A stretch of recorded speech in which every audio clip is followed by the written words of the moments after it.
The first matchup of the second round is officially set, and it's between the Milwaukee Bucks and Brooklyn Nets.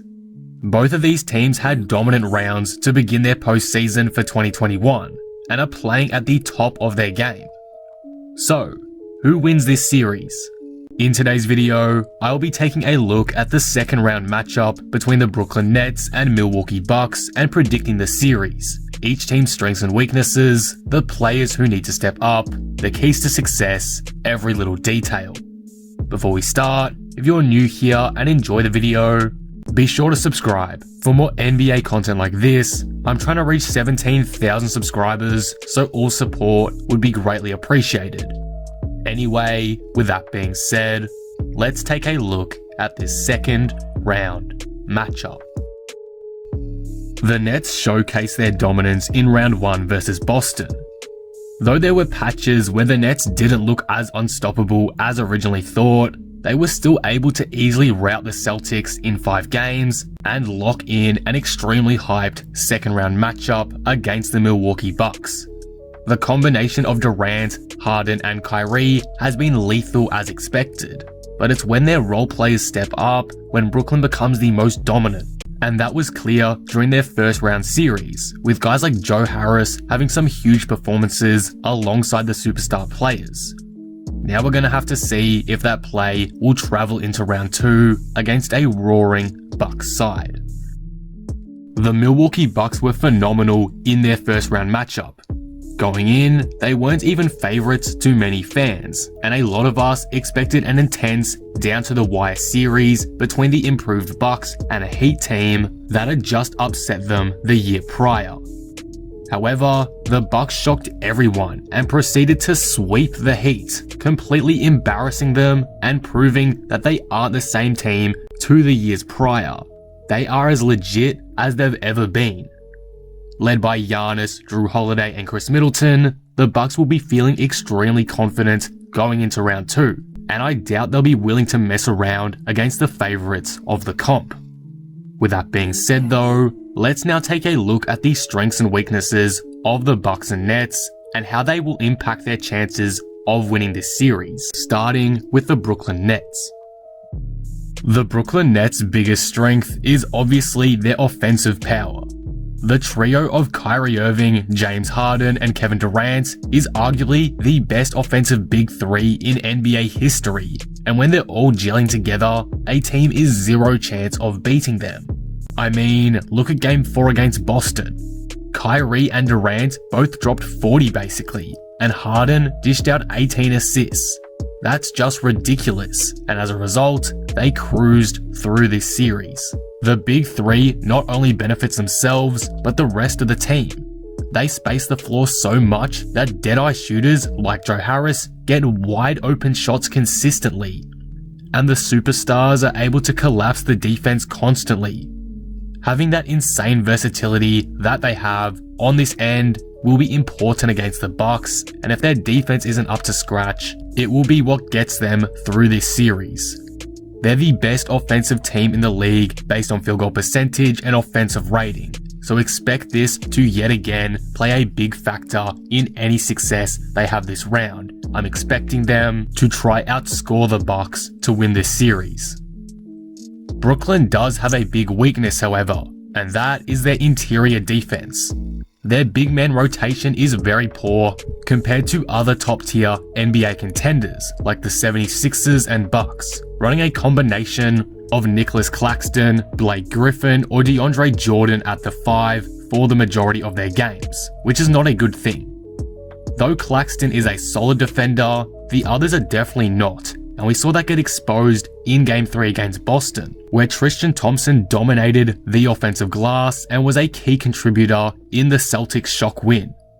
If Thompson is doing that, then there is no way any of those Nets bigs are stopping Giannis consistently for 4 games. To me, it's a huge concern for the Nets, and particularly in a series against a team like the Bucks with a guy like Giannis. So this could be a big reason why they potentially end up losing this series.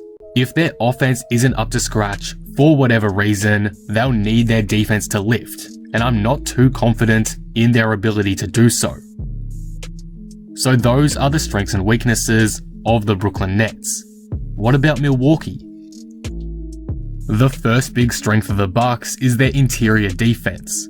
Led by reigning Defensive Player of the Year, Giannis Antetokounmpo, and backed up by other elite rim protectors like Brook Lopez, the Bucks have been fantastic at defending the paint all season, and in the first round, they kept the Heat to a field goal percentage of 40% over their 4-game dominance, which is incredible.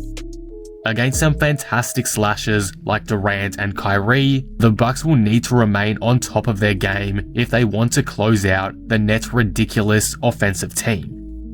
The next big strength of the Bucks, which I think is essential to note, is their ability to score inside the 3-point line, so in the mid-range and painted area. This was particularly notable in their first round series against Miami, where they killed them on the inside and shot 62% around the rim and 52% in the mid-range. That's extremely exciting to see for the Bucks fan base because, as I've already mentioned, the Nets do not have the greatest interior defenders. If Milwaukee is able to capitalize on this evident weakness in Brooklyn's squad, Milwaukee could run away with this series.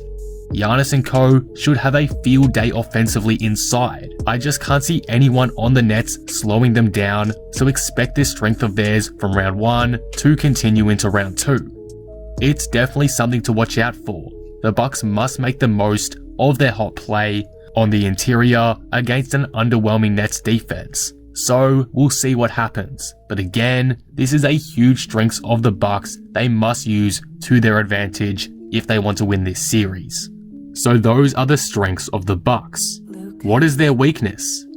The biggest weakness of the Milwaukee Bucks continues to be their perimeter defense or the lack of defense when it comes to 3-point shooters. For a second year running, the Bucks have given up the most 3-pointers in the league, and teams have continued to shoot extremely well from 3 against them.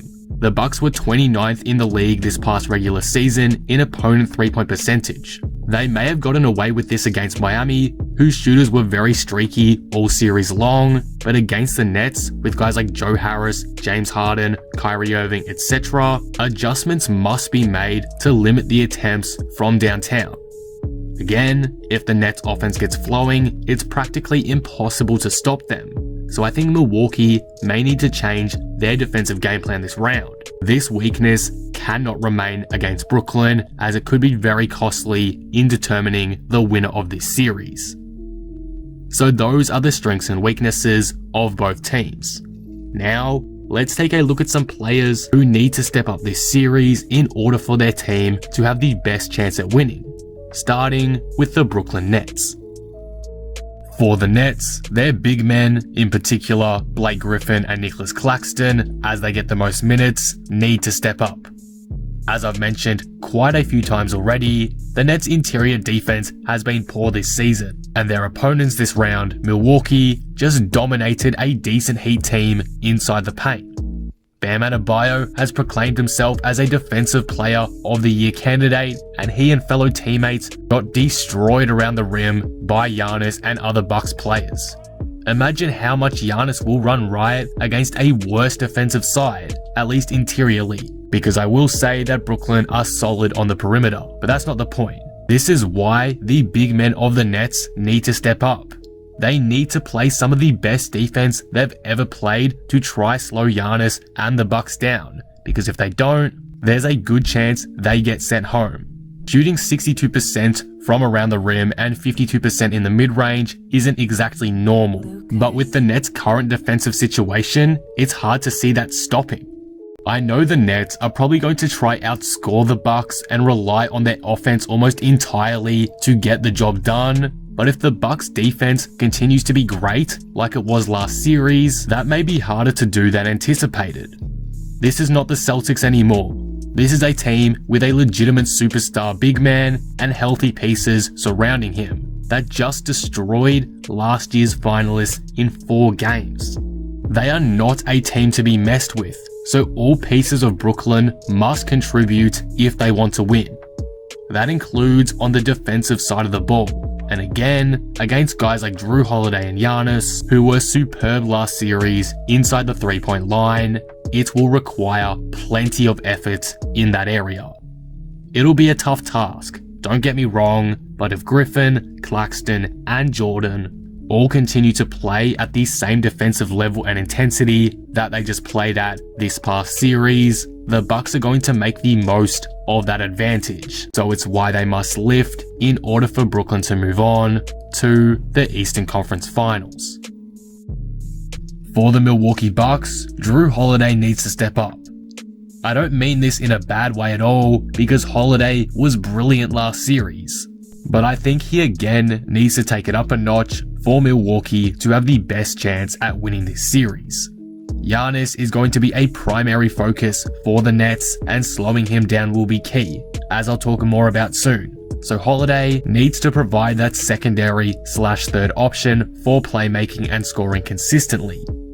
This will help increase the offensive versatility of Milwaukee and force the Nets to plan for Holiday, which opens up the court a lot more for Middleton, Giannis, etc.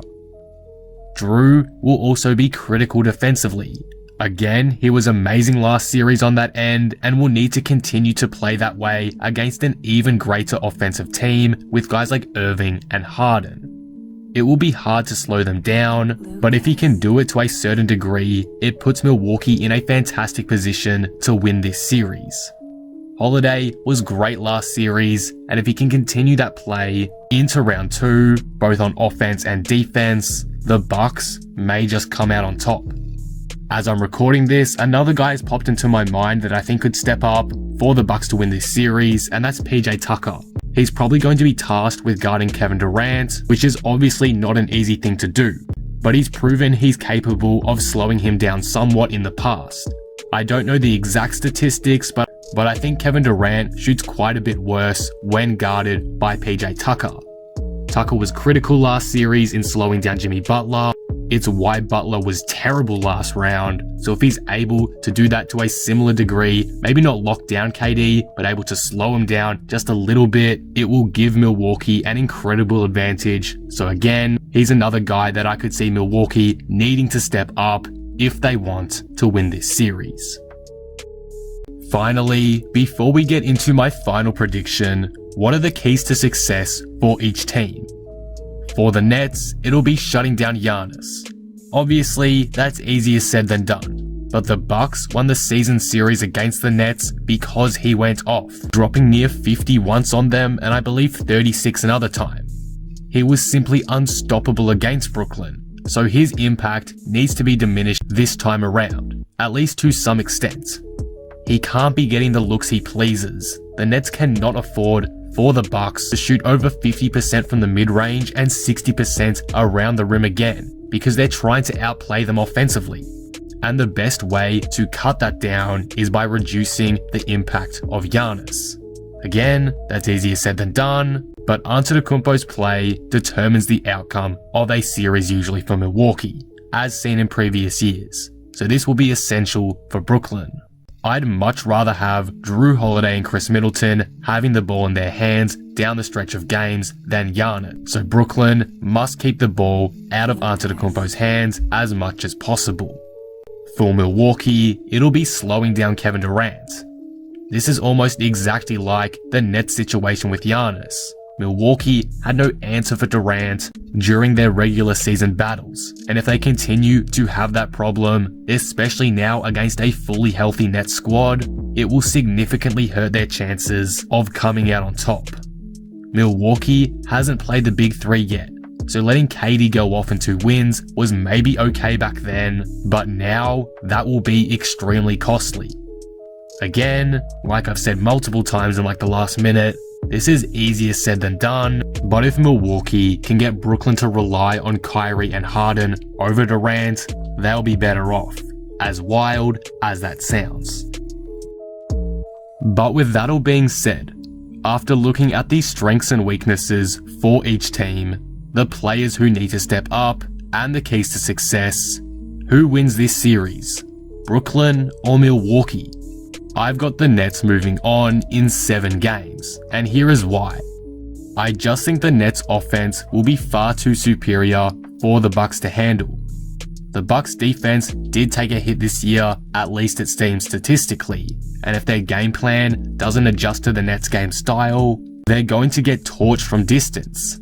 I mean, it's not really their fault at the same time. They can't be blamed for the Nets having 3 of the greatest ISO scorers in the game right now. So if the Bucks defense does falter a couple of times just because they can't handle this many offensive weapons, there's just not much you can say.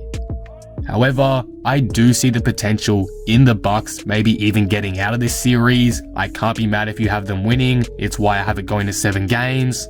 And I definitely see them pinching a few games, of course. Again, it's why I have it going to 7.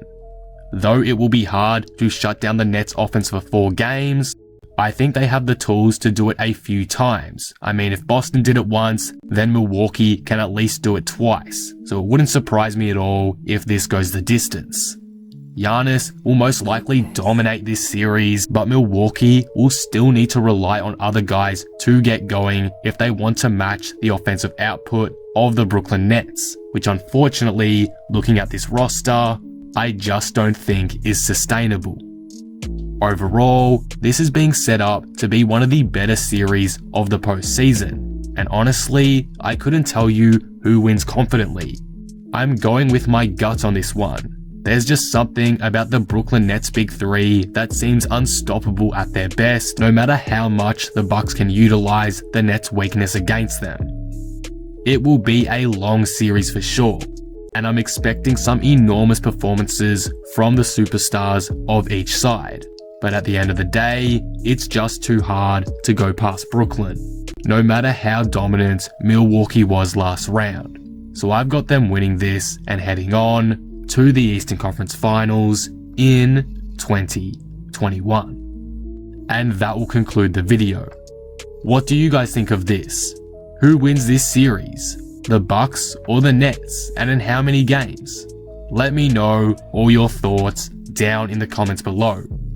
If you enjoyed the video, be sure to drop it a like and subscribe. But with that being said, I am out. Peace.